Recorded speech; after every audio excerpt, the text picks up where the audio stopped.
अब हम नेक्स्ट पढ़ेंगे वैद्युत द्विध्रुव के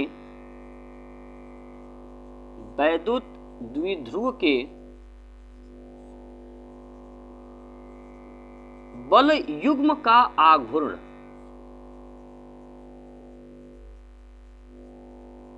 बल युग्म का आघूर्ण, इसे आप कैसे डिफाइन करेंगे? तो सबसे पहले आप यहां पर एक वैद्युत क्षेत्र निर्मित कर लीजिए।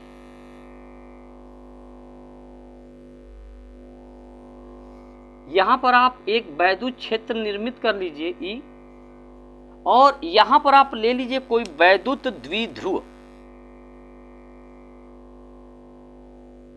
ओके, और ये मध्य बिंदु इसका O, और टोटल जो लंबाई हो जाएगी ये हो जाएगी 2L, और ये हो जाएगा एक आवेश -q, दूसरा आवेश +q, और यहां से आप लंबवत दूरी ले लीजिए और इनके मध्य का जो कोण है वो आप यहां से ले लीजिए थीटा।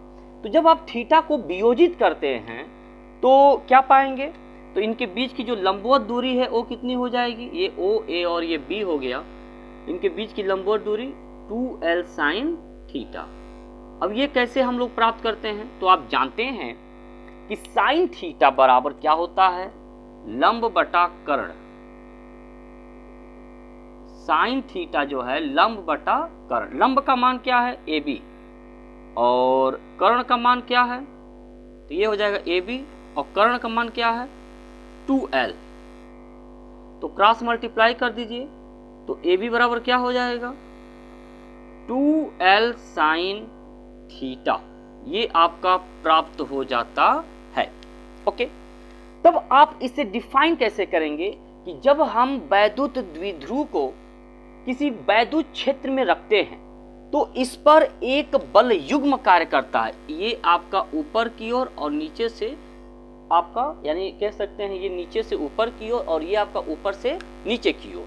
तो इस पर एक बल युग्म कार्य करता है जिसके कारण ये वैद्युत द्विध्रुव को संरेखित करने का प्रयास करते हैं। संरेखित मतलब वैद्युत क्षेत्र की दिशा में संरेखित करने का प्रयास करते हैं। वैद्युत द्विध्रुव के बल युग्म का आघूर्ण कहलाता है।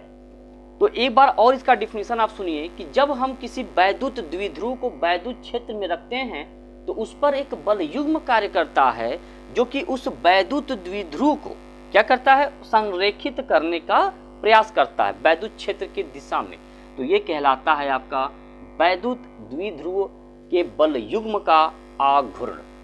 इसके बाद आप देखेंगे क्या होगा नेक्स्ट। तो इसे हम टाउ से रिप्रेजेंट करते हैं। तो टाउ बराबर बल युग्म का आघूर्ण बराबर कोई एक बल इंटू दोनों आवेशों के बीच की लंबवत दूरी। दोनों आवेशों के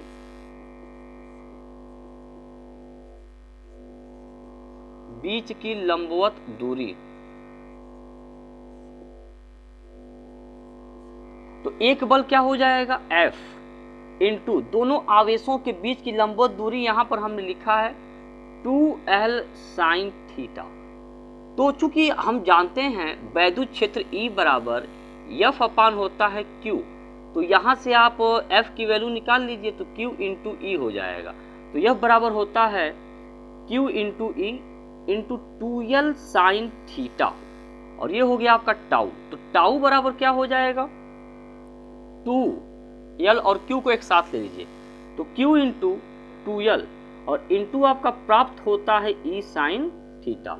और इसके पहले वाले में आपने वैद्युत द्विध्रुव आघूर्ण का मान पढ़ा, E बराबर क्या होता है? Q into 2L। तो यहां से आप P का मान रख दीजिए, तो क्या हो जाएगा? टाउ बराबर P into E sine theta. Okay, तो ये आपका वैद्युत द्विध्रुव के बल युग्म का आघूर्ण प्राप्त हो जाता है। अगर इसका आप मात्रक ज्ञात करें तो मात्रक क्या हो जाएगा?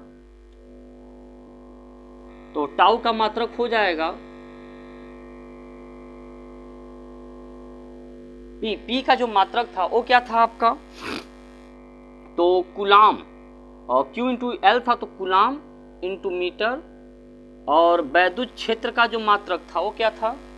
न्यूटन प्रति कूलाम, तो यहाँ से ले लेंगे न्यूटन प्रति कूलाम। और साइन थीटा कांस्टेंट है तो इसका कोई मात्रक नहीं होगा, कूलाम से कूलाम यहाँ कट जाएगा आपका, तो टाउ का मात्रक निकल करके आता है न्यूटन और मीटर, तो ये हो जाएगा न्यूटन और मीटर। ओके, अब यहाँ से निकालेंगे इसका डायमेंशनल फार्मूला, तो क्या हो जाएगा, न्यूटन का हो जाता है यानी बल का मात्रक का डायमेंशनल फार्मूला mLT-2, और नेक्स्ट है आपका मीटर का हो जाएगा L, तो ये हो जाएगा mL2 और T-2, तो कुल मिलाकर के ये डायमेंशनल फार्मूला प्राप्त हो जाता है।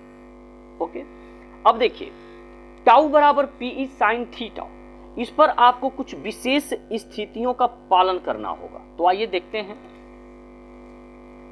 विशेष स्थितियां क्या क्या होंगी। तो सबसे पहले यहां पर लिखेंगे नेक्स्ट विशेष स्थितियां।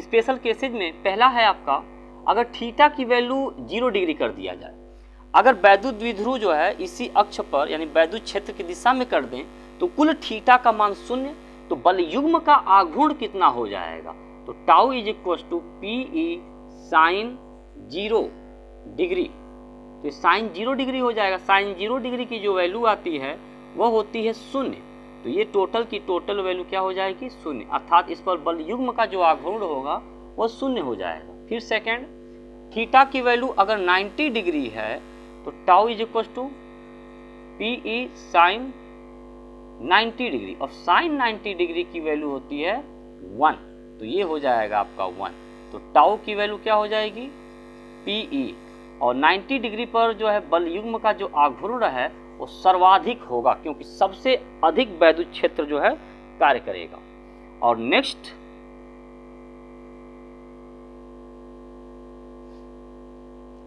Theta is equal to 180 degree पर, ये आप लोगों के लिए टाउ का वैल्यू जो है निकालना होगा, तो ये आपके लिए रहेगा कि टाउ की वैल्यू कितनी आती है।